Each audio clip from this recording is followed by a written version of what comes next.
नारी अगर पति का नाम लेती है तो उसकी आयु तिल भर की क्षीण होती चली जाती है। कितना? तिल भर। स्कंद पुराण में लिखा है तिल भर की आयु क्षीण होती चली जाती। नारी ज्येष्ठ पुत्र का नाम लेती है, हाँ ज्येष्ठ में अगर बेटी है तो उसका नाम ले सकती है, पर ज्येष्ठ पुत्र बड़ा पुत्र है और पुत्र का नाम लेती है तो उस बालक की कभी उन्नति नहीं हो सकती। तन से, मन से या धन से वो बालक हमेशा दुखी ही रहेगा। तुम दुनिया का सारा सपोर्ट कर दो, तुम चाहे अपनी प्रॉपर्टी बड़े बेटे के नाम कर दो, तुम चाहे पूरा दुनिया भर का सुख अपने बेटे के सामने लाकर खड़ा कर दो, तो भी अगर मां अपने बड़े पुत्र का नाम बार बार लेती है तो वो पुत्र या तो तन से या मन से या धन से दुखी ही मिलेगा, वो सुख नहीं पा सकता।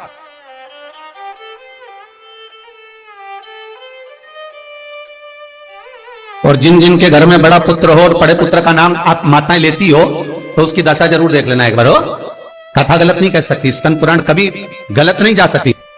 आपके घर में भी अगर बड़ा पुत्र हो और पुत्र का नाम अगर आप ले रहे हो, हाँ ये जरूर है, अगर बेटी बड़ी और उसके बाद पुत्र बड़ा है तो वो ज्येष्ठ नहीं माना जाएगा। ध्यान रखना, ज्येष्ठ का मतलब होता है सबसे बड़ा पुत्र, उसके बाद सारे बच्चों का जन्म हुआ। क्योंकि बेटी अगर जन्म ले ली पहले फिर बेटा हुआ तो बेटी ज्येष्ठ कहलाएगी, है बेटा नहीं कहलाएगा।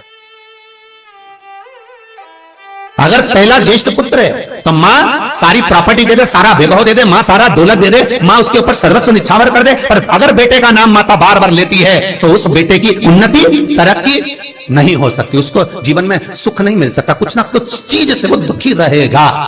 चाहे वो बच्चों से रहे, पत्नी से रहे, परिवार से रहे, कुटुंब से रहे, व्यापार में रहे, व्यवसाय में रहे, ऑफिस में रहे, चाहे अपने शरीर से रहे, पर दुख तो उसके भाग्य में थोड़ा लिखा ही रहे।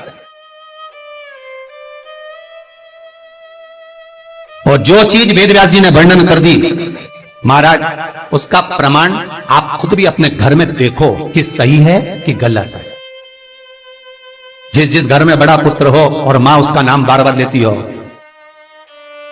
बार बार लेती हो, उस पुत्र की दशा देखिएगा आप।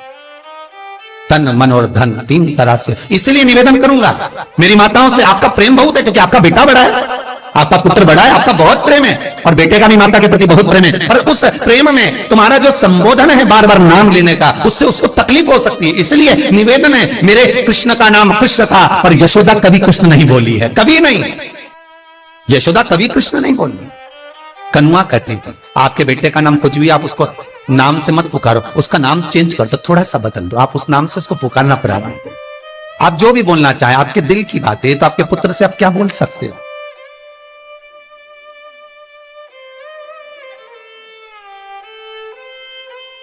मेरी कौशल्या मैया राम को केवल राम ही कहती थी।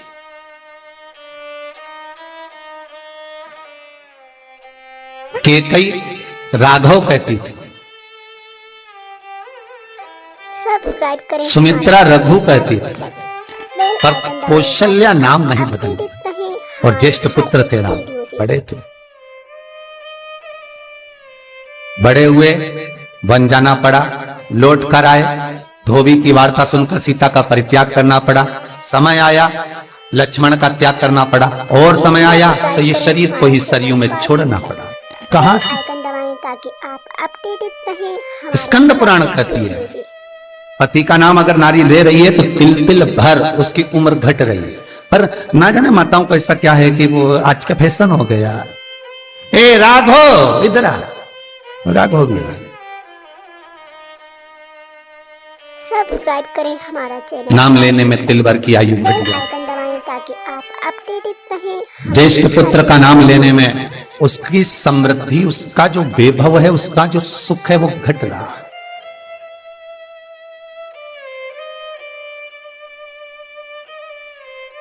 तीसरा, जिस गुरु से गुरु मंत्र लिया है, गुरु दीक्षा ली है, जिस गुरु से आपने गुरु मंत्र का स्मरण किया है, जिस गुरु से आपने गुरु मुख हुए हैं, जिस गुरु से आपने गुरु मंत्र लिया है, आपने अगर मंत्र ले लिया, चार जगह पर बात निकले, कोई पूछ भी ले कि आपने गुरु मंत्र किससे लिया, तो बता दो भैया हम तो वहां गए थे, वहां का जो गुरु जी है उनसे हमने गुरु मंत्र लिया, वही हमारे गुरु है। नाम का स्मरण ना करते हुए उसकी पहचान बताने का प्रयास करो, वो ऐसे वो वैसे वो वहां रहते, उसका स्मरण। गुरु का नाम लेने से क्या जाता है महाराज?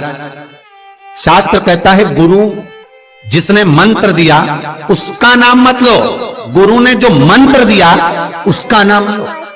बहुत ध्यान देना महाराज। दुनिया के लोग गुरु का नाम लेकर बैठे हैं, उन गुरु जी से मंत्र लिया था तो उन्हीं का नाम लिया जाए, श्री ये मान जी ये मान जी। अरे क्या नाम लेना,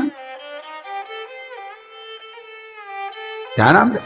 हमें गुरु का नाम नहीं याद करना, हमें गुरु मंत्र याद करना। जो गुरु ने मंत्र दिया उसका स्मरण कर। क्या होता है? स्कंद पुराण कहती है जब माला जपने के लिए बैठते हैं तो गुरु का श्री विग्रह तुम्हारे सामने होना चाहिए कि हमने उन गुरु जी से मंत्र लिया है, और गुरु का नाम नहीं। गुरु मंत्र लेते समय गुरु का विग्रह सामने हो और मंत्र जो गुरु ने दिया है उसका स्मरण,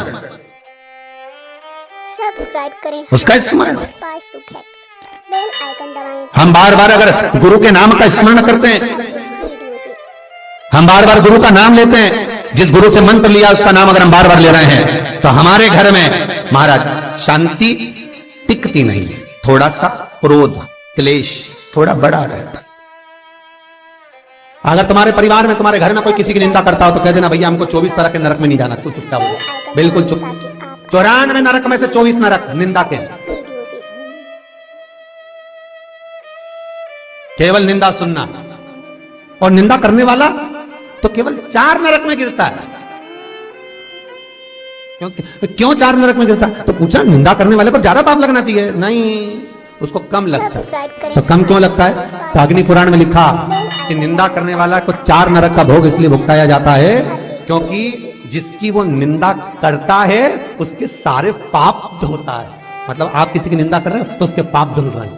किसके? जिसकी निंदा हो रही है।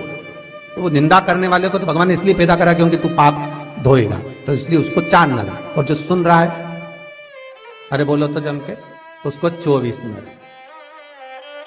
सब्सक्राइब करें हमारा पूरा चैनल, 100% पाप कर्म तुम्हारे होंगे। ताकि आप अपडेट उसको तो कम ही लगा जिसने करी, वीडियो से और जो सुन रहा है उसको ज्यादा लगा।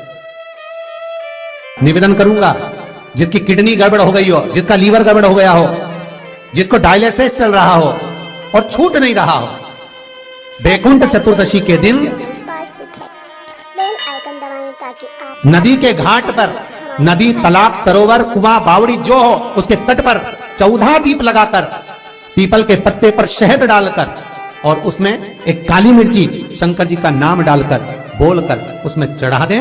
उसी पत्ते की काली मिर्ची थोड़ा सा शहद घाट पर डाल दें और उस पत्ते को घर पर लेकर आ जाए।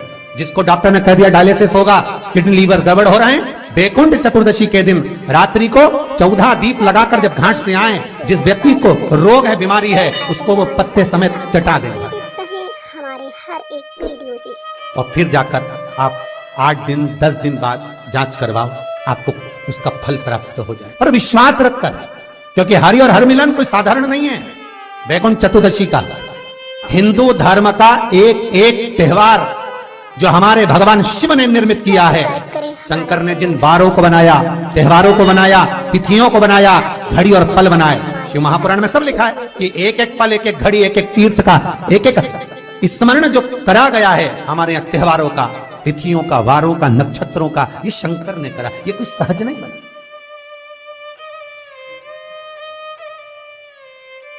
कि सहजता नहीं है। श्री शिवाय नमस्तुभ्यं, श्री शिवाय नमस्तुभ्यं। सब्सक्राइब